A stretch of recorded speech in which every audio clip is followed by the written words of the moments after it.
Olá, meus amigos, estamos de volta com a leitura do livro Recordando Vidas Passadas, da doutora Ellen Van Bach. E antes da gente começar a ler, a gente vai fazer uma reflexão. Fica uma pergunta para sua reflexão. Um homem hétero numa vida pode ter sido um homem gay em outra? Será? Então vamos lá.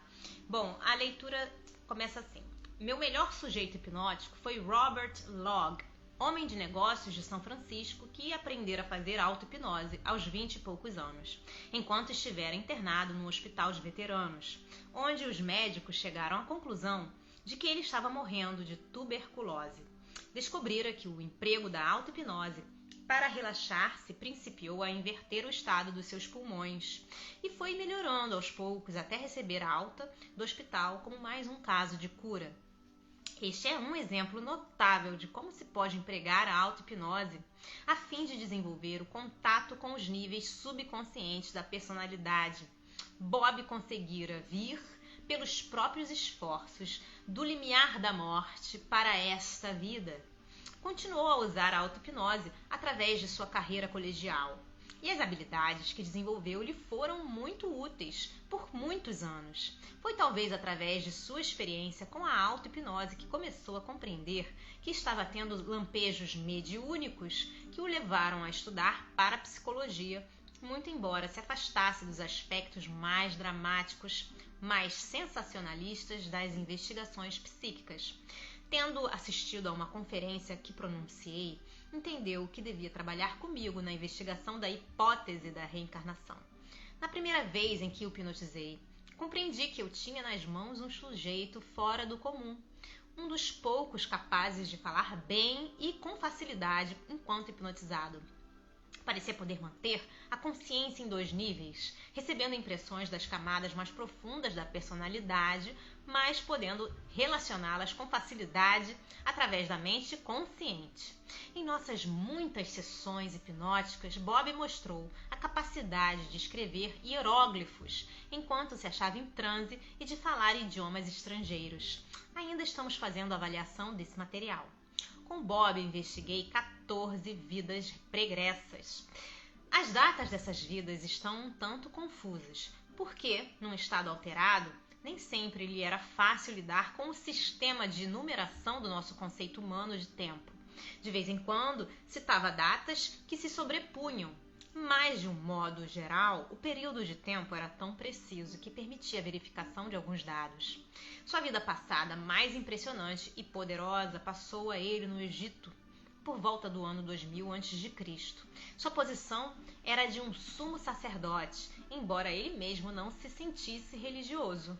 Tinha por função principal promover a expansão das rotas comerciais, celebrar um acordo com as tribos vizinhas e estabelecer um pacífico intercâmbio de bens e serviços para substituir a guerra que se travava antes da sua ascensão ao poder. Pedi a Bob que fornecesse pormenores a respeito dos povos não egípcios com que teve relações por volta do ano 1900 a.C. Uma tribo que denominava os Cavacanish. Foi por ele descrita como um povo semítico agressivo, de pele clara, que ocupava a região situada a noroeste de nós e que se especializa em criação de gado e na produção de centeio e popa. De quem são as terras que ficam a leste atrás dessa tribo? Perguntei-lhe.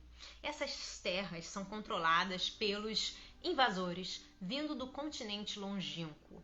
Eles costumam enfeitar-se e são até artísticos no emprego de criaturas com feições de touros alados. Creio que se dá a essa civilização altamente desenvolvida o nome de Assíria. Nossos aliados fenícios vivem amedrontados e confusos com esses agressores que têm sua base em terra. Existem pessoas de olhos oblíquos em seu país? Há escravos que foram trazidos para nosso reino num conflito anterior. Temos indivíduos de olhos oblíquos e pele amarela considerados fracos em sua disposição para o trabalho. Nós lhe chamamos esquitnia. Perguntei-lhe se sabia da existência de algumas raças diferentes em sua área. As pessoas que trouxeram o conhecimento têm cabeça comprida. Os lobos das orelhas alongados e o nariz meio esquisito. Sobraram pouquíssimos dentre eles, e hoje são mais uma lenda que outra coisa qualquer. Mas ainda existem alguns na população. São os cabeça compridas dos velhos tempos. Bob forneceu inúmeros pormenores a respeito da sua vida nesse período e estamos continuando a verificar a autenticidade de todos os dados de 4.000 anos atrás suscetíveis de verificação. Até agora, as informações a respeito de roupas e artefatos têm se revelado corretas.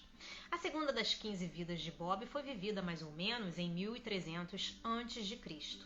e contrastava de modo radical com sua vida de sumo sacerdote, pois, nessa existência, ele foi um carroceiro que levava cereais para algum depósito central do Egito.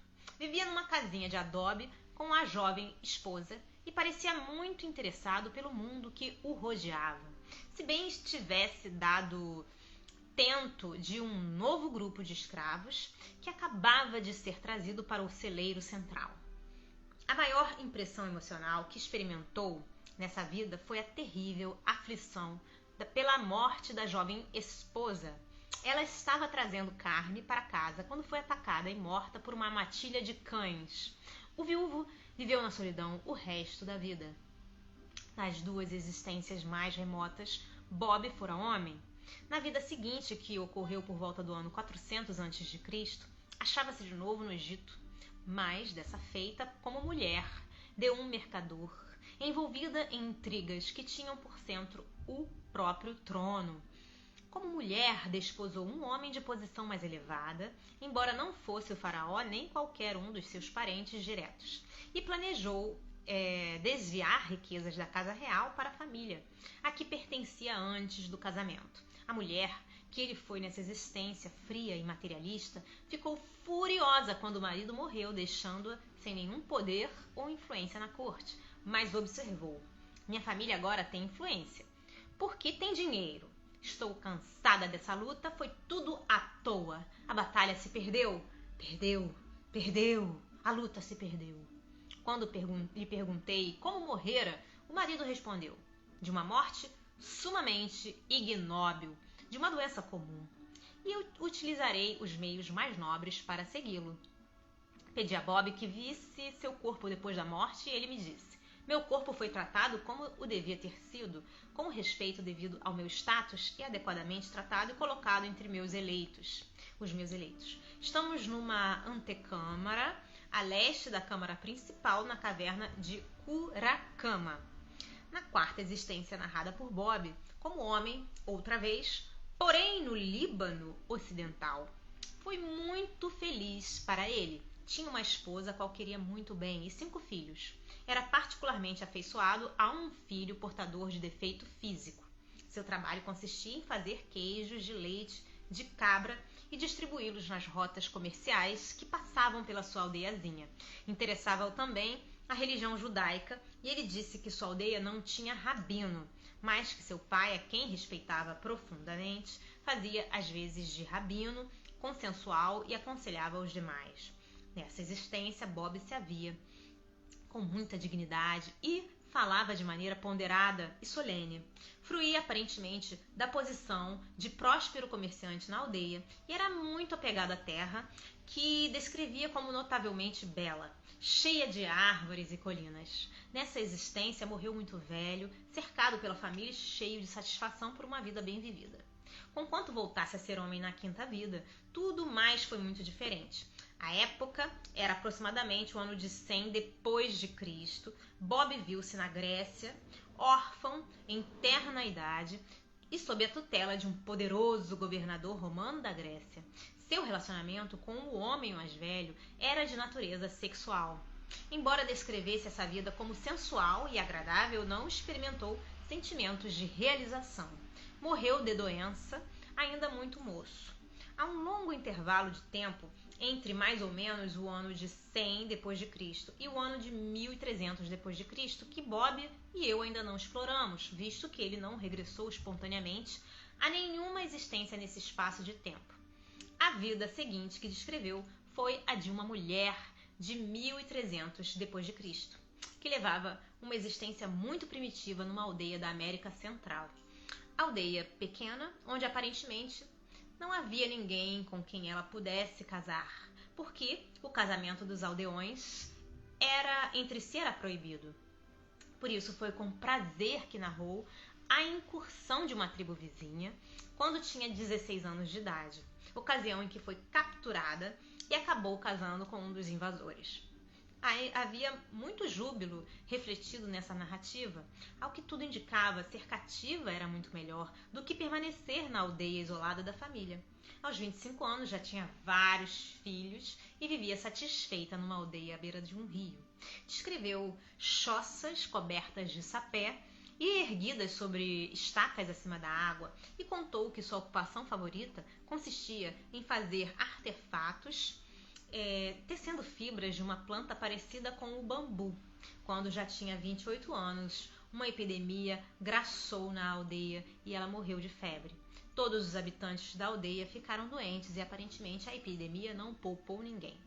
Bom, gente, a gente fica por aqui nas vidas do Bob e no próximo episódio a gente vai verificar mais vidas assim e assim por diante. Um beijo grande a todos, Deus abençoe, espero que vocês estejam gostando dessa leitura tanto quanto eu. Até a próxima.